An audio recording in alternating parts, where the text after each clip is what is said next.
दोस्तों नमस्कार। आप लोगों के सहयोग के लिए बहुत बहुत धन्यवाद। आज हम बात करेंगे कुछ ऐसी समस्याओं के बारे में जो बहुत कम देखने को मिलती है, लेकिन मिलती है। एक बच्चा है जो अपने पिता के साथ आता है और उसकी कंठ की हड्डी, थायराइड क्षेत्र या लैरिंक्स की हड्डी की गांठ जो है बड़ी हुई रहती है, यानी कि गले में सूजन, उभरी हुई हड्डी या थायराइड ग्रंथि का बढ़ना, गॉइट्रे या फिर थायराइड इनलार्जमेंट जैसी स्थिति। इस तरह की समस्या थायराइड ग्रंथि, लैरिंक्स यानी कि कंठ या आसपास की लसिका ग्रंथियों की सूजन से जुड़ी होती है।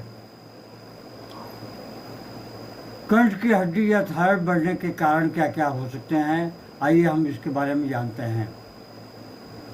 पहला जो है वो थायराइड ग्रंथि का बढ़ना, गॉइट्रे, आयोडीन की कमी या हार्मोनल असंतुलन।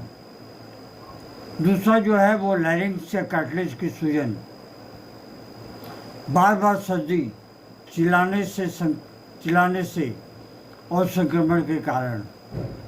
लसिका ग्रंथि की सूजन यानी कि लिम्फेडेनाइटिस की वजह से भी हो सकती है। थायराइड नोडुल या सिस्ट, मेटाबॉलिक गड़बड़ी या हार्मोनल विकार।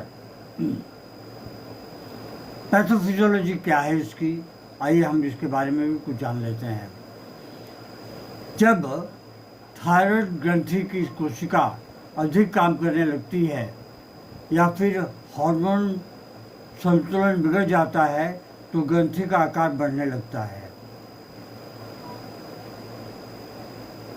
गले में उभरी हुई गांठ निगलने पर ऊपर नीचे होना, कभी कभी सांस या फिर आवाज़ पर असर। अगर कारण संक्रमण हो तो सूजन और दर्द और गर्मी महसूस होती है। इसके मुख्य कारण है गले के सामने उभार या हड्डी जैसा लगना, निगलने पर उभार हिलना, गले में भारीपन या फिर दबाव, आवाज़ बैठ जाना, हॉर्सनेस। कभी कभी गले में दर्द या फिर जलन जैसी महसूस होती है। थकान, बेचैनी, वजन का बढ़ना या घटना। थायराइड असंतुलन में बहुत ही केसों में देखा गया है कि थायराइड के बढ़ने की वजह से या फिर घटने की वजह से वजन बढ़ता है या फिर घट जाता है। आइए हम जानते हैं इसकी दवाइयाँ क्या क्या हैं। पहली जो सबसे बड़ी दवा है वो है थायरॉयडिनम को 30 की पोटेंसी में या फिर 200 की पोटेंसी में हफ्ते में एक बार देते रहें।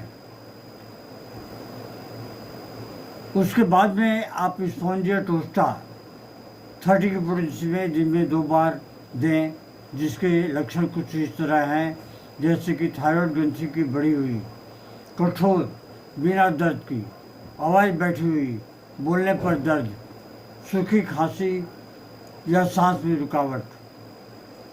आयोडियम, दुबले पतले व्यक्ति, ऐसा व्यक्ति जो बहुत ही दुबला पतला हो, अधिक गर्मी लगना, भूख अधिक लगता है फिर भी दुबला रहता है, थायराइड ग्रंथि बढ़ी हुई और सक्रिय, हाइपरथायरॉयड टाइप, कैल्केरिया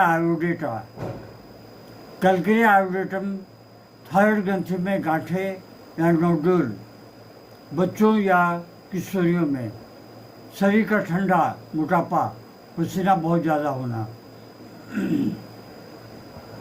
अगली जो दवा है वो है लाइकोपस वर्जिनिकस। इसके लक्षण कुछ इस तरह हैं, जैसे कि थायराइड की अधिक क्रिया, हाइपरथायरॉयडिज्म, हृदय की धड़कन तेज हो जाती है, गले में भारीपन और दर्द रहता है। तो लाइकोपस वर्जिनिकस को आप 30 की पोटेंसी में या 12 की पोटेंसी में दिन में 2 से 3 बार देते रहें। अगली जो दवा है वो है ब्रोमियम।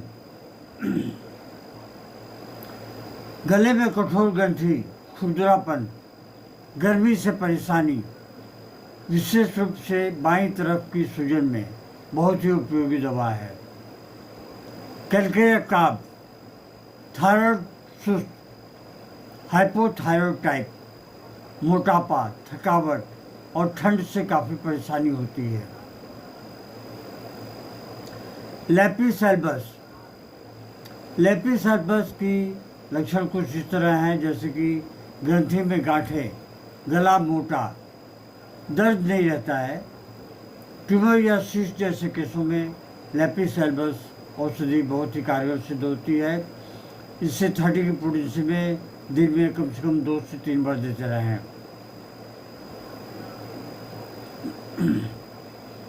जैसा कि मैंने पहले बताया कि सबसे पहले आप थायरोडिनम दे दें उसको 200 की पोटेंसी में हफ्ते में एक बार, और उसके बाद में आप दूसरी दवाइयाँ जो हमने ऊपर बताई हुई हैं उनको देते रहें।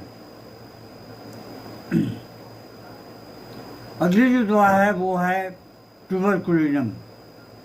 यदि परिवार में ट्यूबरकुलोसिस की हिस्ट्री हो तो स्क्रीनम, ग्रंथि कठोर गांठ जैसी टिश्यू पुरानी अवस्था में बहुत ही उपयोगी है। कार्सिनोसिन 200, यदि हिस्ट्री हो तो कैंसर की या फिर इस तरह की गले की गांठ की परिवार में हिस्ट्री हो, जैसे कि नाना नानी को हो, दादा दादी को हो, तो कार्सिनोसिन औषधि 200 की पोटेंसी में हफ्ते में एक बार देते रहें। सोलाइनम, पुरानी सूजन, कमजोरी, बार बार संक्रमण वाली प्रवृत्ति में बहुत ही सहायक सिद्ध होती है। आयोडीन युक्त नमक का प्रयोग करें। बहुत ज़्यादा ठंडी या जंक फूड से बचें। तनाव और अत्यधिक परिश्रम से बचें।